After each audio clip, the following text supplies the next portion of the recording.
Hola, ¿cómo están? I hope you have had a really good first day, that you have done all your activities in my Spanish lab, the e-text, the student activity manual activities, and that you have made a little bit of progress. Okay, so we're going to start. Let's see, yesterday we finished with the alphabet. I hope that you have had some practice with that. It's always good to know how to spell in a foreign language, okay? That way when you don't understand something or you don't know how to write it, you can always ask and they can tell you, okay? So you have done some practice with those activities. And here, for example, if you met with a partner, you have practiced spelling these abbreviations, okay, like CD, RW, IBM, CNN, etc. Okay, it's always good to practice. Okay, one way, like I think I told you yesterday, to practice your pronunciation is to remember what I told you yesterday about how soft the consonants are and how strong and definite and specific and short the vowels are. Okay, so one good exercise that we do in when we study phonetics is to take all the consonants out. Okay, let's take this expression for example. You can take any word in Spanish that you want. It doesn't matter how long it is or how complex it looks. Okay, you take all the consonants out. You remember that the vowels have one sound and one sound alone, each one. So you only have to worry about 5 sounds only. For each vowel, there's only one sound and they never change. Okay? A, E, I, O, U. A, E, I, O, U. So you take all the consonants out of this and you're going to end up with O, O, A, O. O, O, A, O. O, O, A, O. O, O, A, O. So you repeat that a few times until you got the vowel sounds down. And then you're going to add the consonants. And remember that they have to be very soft. Los cognados. You hear the C and the D are two of the problematic consonants in Spanish that make you sound foreign and that make you feel like, oh, I can't do this. I can't pronounce words in Spanish. It's not that you can't. It's that if you try to pronounce strong consonants and then strong vowels, your tongue anatomically cannot. It's not possible, anatomically speaking, for your tongue to travel a long distance to be able to adjust to pronounce both a strong consonant and a strong vowel. There has to be that combination of strong and soft. So if we have strong vowels, we have to soften the consonants. And in English, it's the other way around. You have very strong consonants. That's why the vowels are so soft. Okay? So O, O, A, O, O, O, A, O. Then you add the consonants, very soft, and you have los cognados. Los cognados. Your tongue is in the perfect position to pronounce a soft consonant followed by a very strong and definite and specific sound of a vowel. Okay, los cognados, los cognados.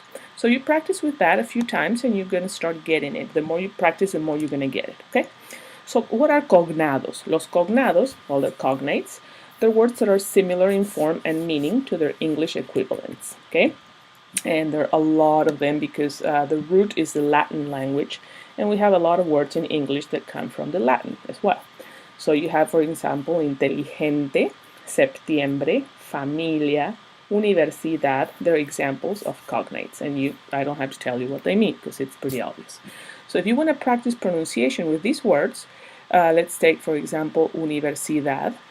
Take all the consonants out, and you're going to practice U, I, E, I, A. U, I, E, I, A. U, I, E, I, A. U, I, E, I, A. Then we add the consonants. Universidad. Universidad. See, the D is very soft. You have to put your tongue in between your teeth as if you were saying the word there. Okay? Muy bien. So, A10, práctica. So, you're going to practice that. You're going to do this exercise in My Spanish Lab under eText activities. And you also have activities in your student activity manual. Okay? Very well. If you're, let's see, we're going to skip 11. Vamos a la página 11. ¿Sí? Ok, los pronombres personales. Los pronombres personales, they're subject pronouns. In English, you have the pronouns I, you, he, she, it, we, you, and they. Okay?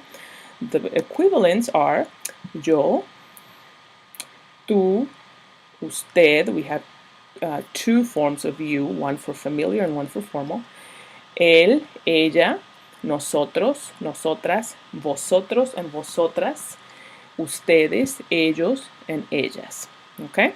So we have two forms for you singular, depending on whether it's a formal or informal treatment, and the same thing with the plural. Okay? Vosotros, ustedes. Okay? Vosotros, actually, ustedes is for both familiar and formal. Okay? Vosotros and vosotras, they both mean you plural, but vosotros and vosotras is only used in Spain. Okay, the only place where you're going to hear vosotros, as in you all, is going to be in Spain. The rest of the Spanish-speaking world uses ustedes, okay, for you plural. Okay, but ustedes is used you plural for both formal and familiar. Okay, so I'm going to let you read the rest of this chart.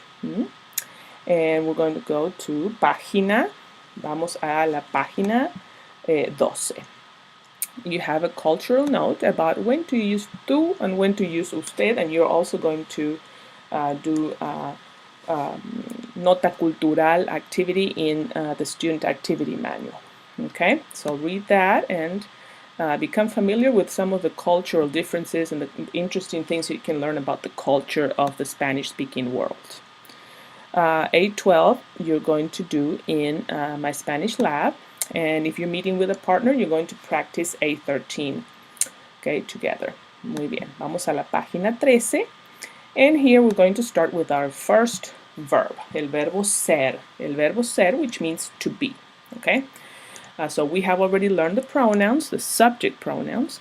In Spanish, yo, tú, él, nosotros, vosotros, ustedes, ella. You may want to do a little bit of practice in My Spanish Lab before going on to el verbo ser. So in the videos, I'm just covering everything at once. So you may need to pause after each point that we look at and do some practice first, okay? And then you can stop and come back. Okay, el verbo ser. So you have, like in English, you have the verb to be. The form to be is an infinitive, okay? It's a verb that has not been conjugated for the different subjects. And in English, you have the verb to be. When you conjugate it, it is I am, you are, he, she, it is, we are, you are, and they are. In Spanish, we also have different forms for the different subjects, okay? So, el verbo ser, how do we conjugate the verb ser? To be.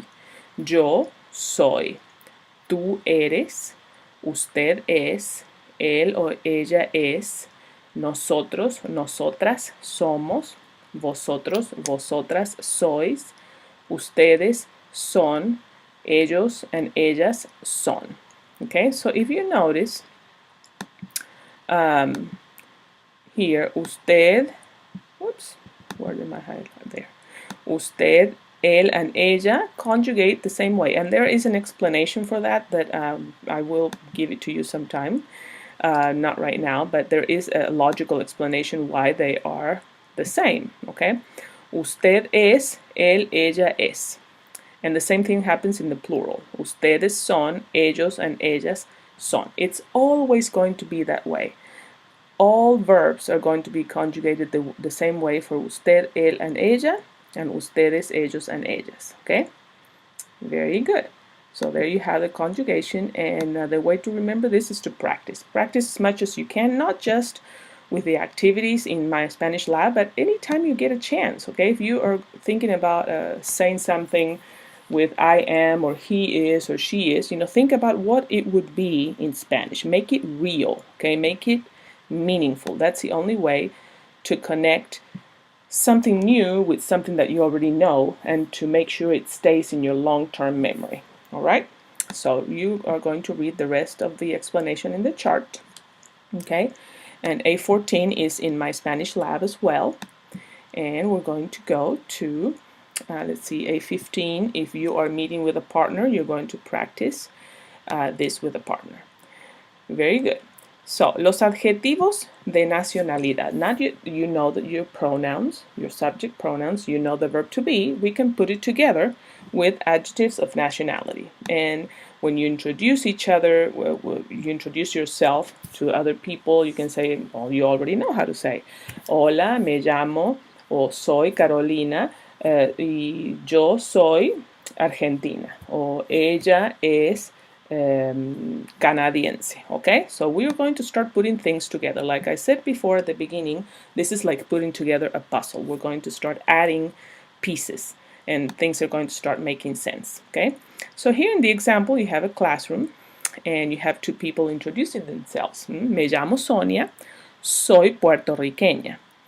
Encantado, yo soy John, soy estadounidense.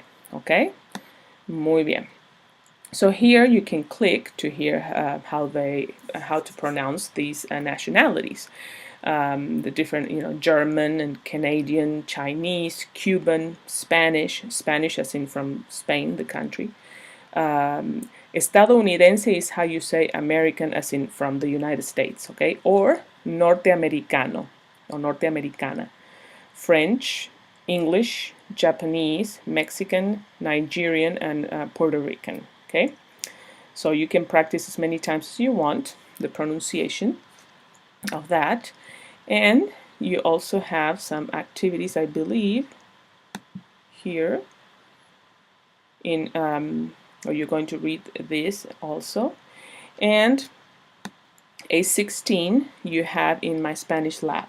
All right, and A17 if you are going to meet with a partner, you're going to practice this orally with a partner. And you also don't forget to do the activities in the student activity manual folder. All right, and if you're doing recordings, you're going to have a recording number A19.